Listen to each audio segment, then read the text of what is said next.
How do we talk about all of the stuff that is awkward and uncomfortable? And when your feelings are hurt, that's another big, big time to have a difficult conversation.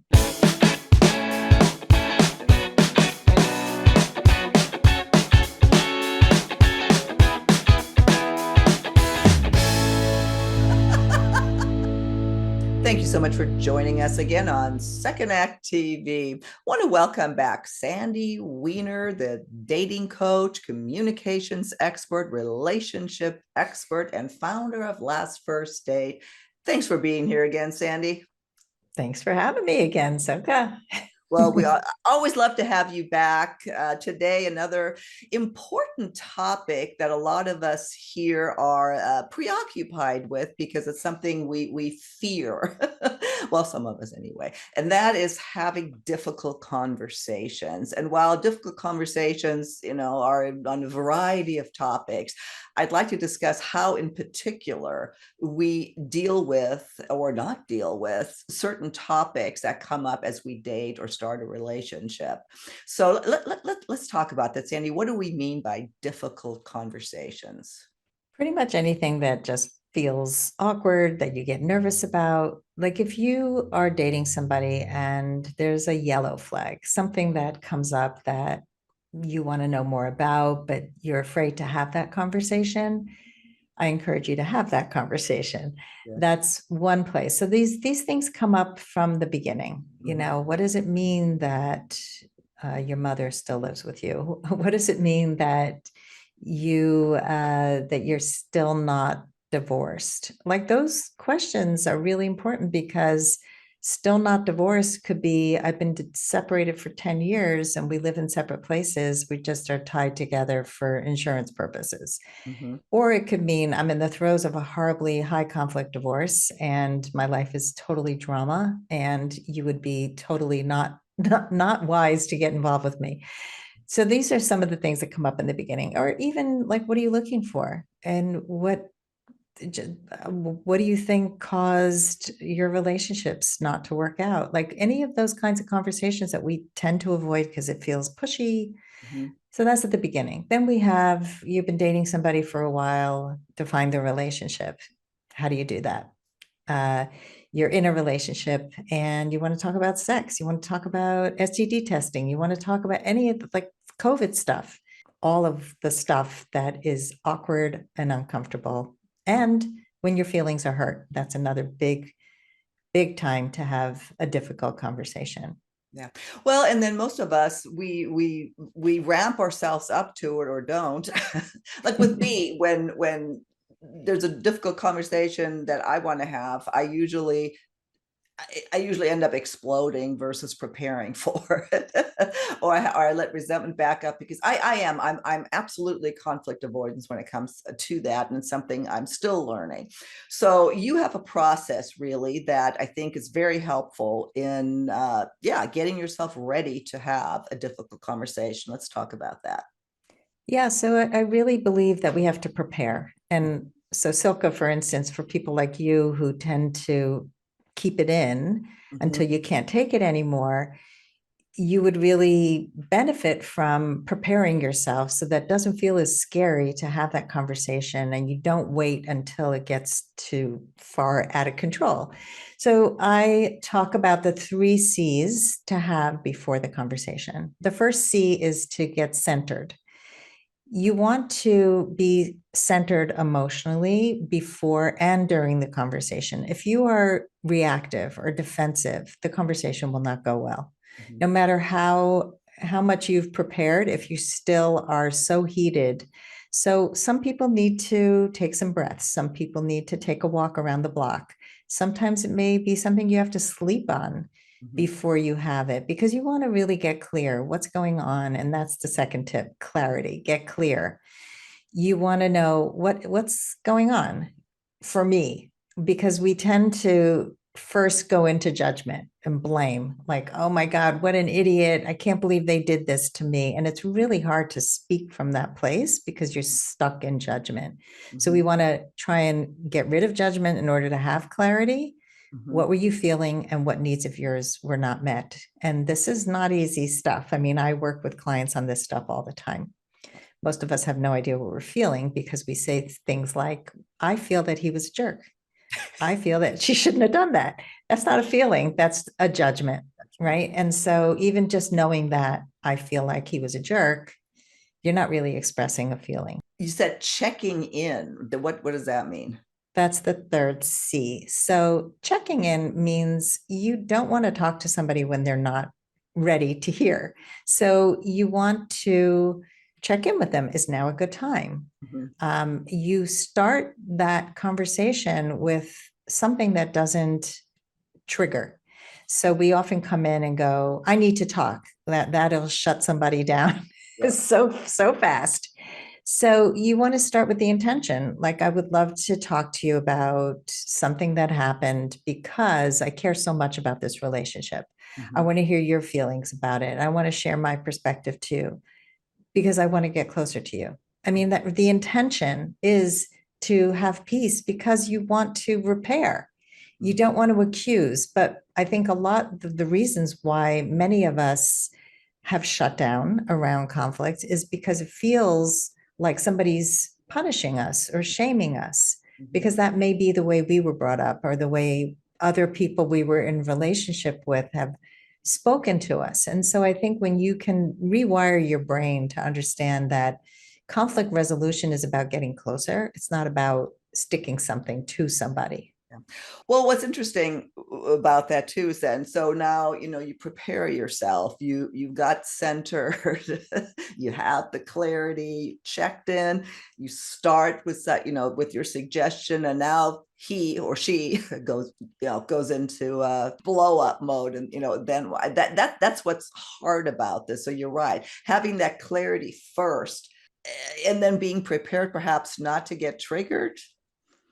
Well, work on your triggers. Mm-hmm. Like if you know, and this again, this takes time, but recognize, oh, that was a trigger. That was something from my past. It doesn't necessarily even have to do with the person in front of you.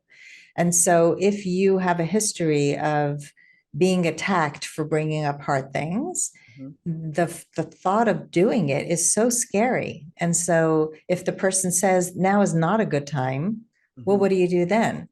So my suggestion is you say, well, when is a good time?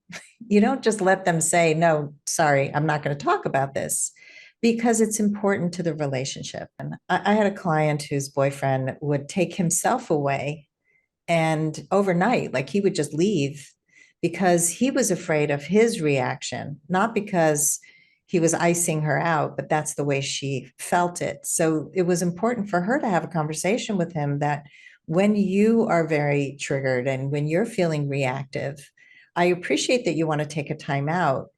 Can I tell you what would work better for me? How Mm. about an hour? How about you walk around the block and get some fresh air? How about you tell me that you need some time to think or to process and cool down and then come back?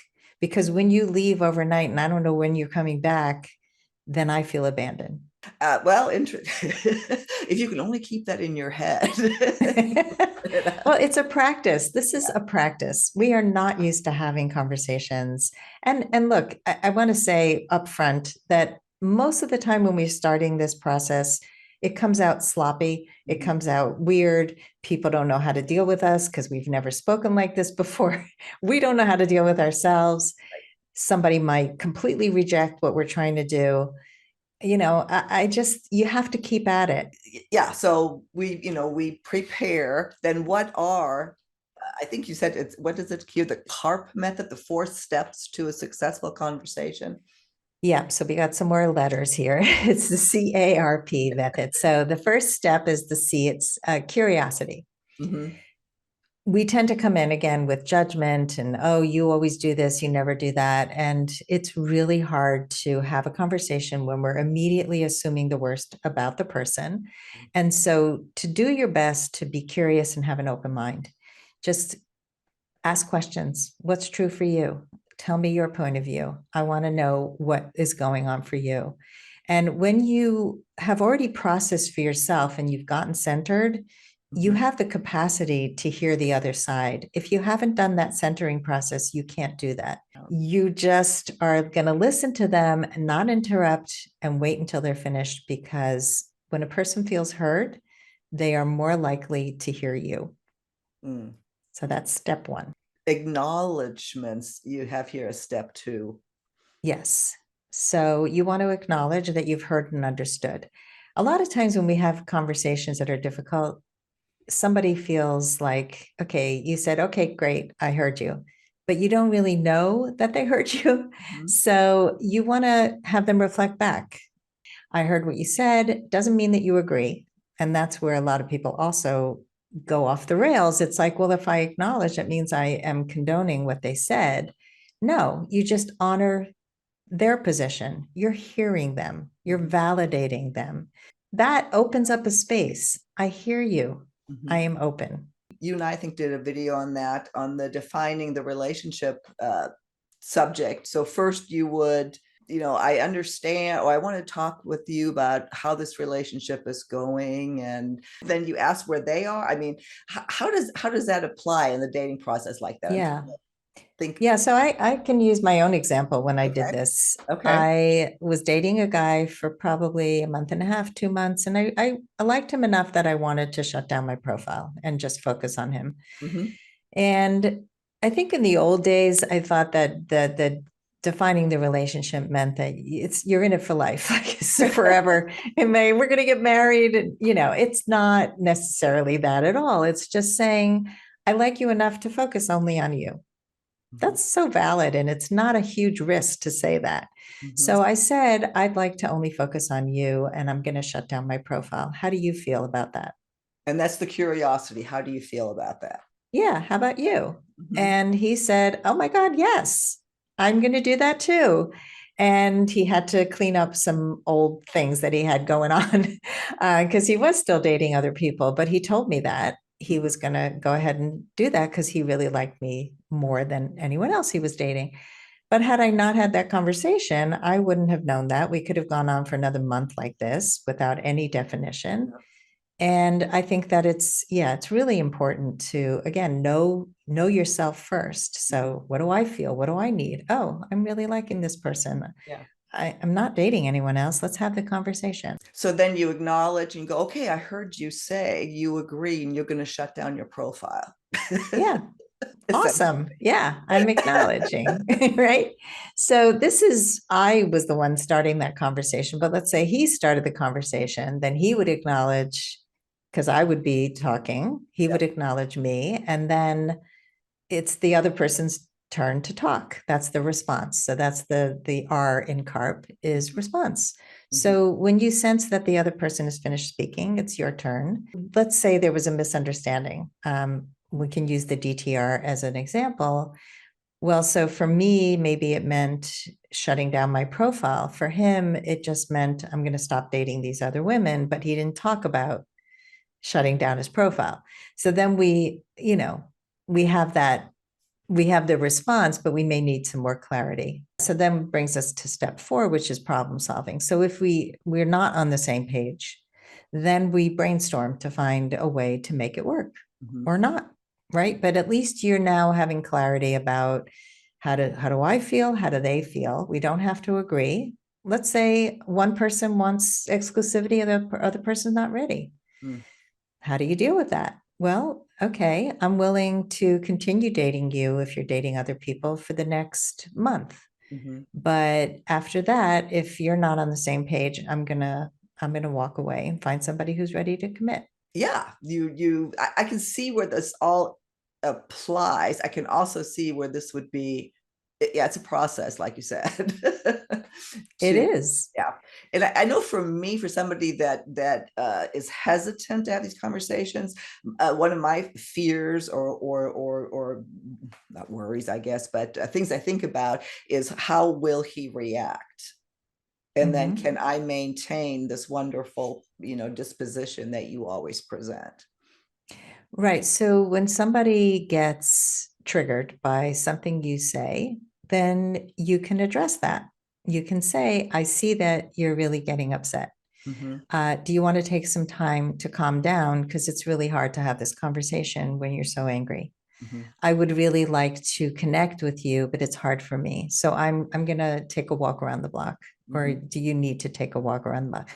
Like the more you really believe in your position and you really practice these things, the more you can say these things in the moment. And it's okay if you don't. Like it's okay if it ends in an argument and then you spend a few hours processing and come back and say, you know, I'm really unhappy about the way that ended. Yep. Can we have a do-over? Yeah. I've had so many client do-overs, you know, where they forgot to bring up the exclusivity conversation before they had sex. And then they were like, oh my God, I regret this. I shouldn't have done that. Now I don't know if he's seeing other people and maybe he has STDs. And oh my God. And I go, to have a do-over. Just say, you know what? I forgot to talk about this. I got so excited in the moment, but I just want you to know that before we have sex again, this is really important to me. How do you feel about that? Yeah, I like that, a do-over. That's a great way to bring up something after something's gone wrong. That's a terrific recommendation. You know, if you have questions, or let us know if there's some more specific topics we can address concerning this, because yeah, that's where a lot of relationships, you know, go wrong or separate, because we cannot communicate directly, openly, honestly. Sandy, is there anything else on this topic that you want to add? What haven't we discussed that's important? I would say, just based on the last thing you said, if you're with somebody who refuses to have these conversations with you, who will not work through conflict, who just wants you to be wrong and them to be right, it is not a good relationship, and it's important to walk away. You know, it's important to try. It's important to try and have these conversations, but also to recognize, am I with somebody who's never going to do this work, who is just not interested in conflict resolution? It's not easy, but it's crucial to do this work. Right. It is really what makes or breaks a relationship. Yeah, absolutely. Absolutely. Yeah, I know it's something I had to learn for quite some time after my marriage. Sandy, thank you again. I will link to all of your information. Sandy always has something going on, something coming up. So check our show notes to see what classes, what seminars, what you have going on. I will also link to your Facebook group, which is for women only. So it's a very safe, protected environment for women to find out more about these relationship topics that are so important to us. And Sandy, I look forward to seeing you again soon on Second Act TV.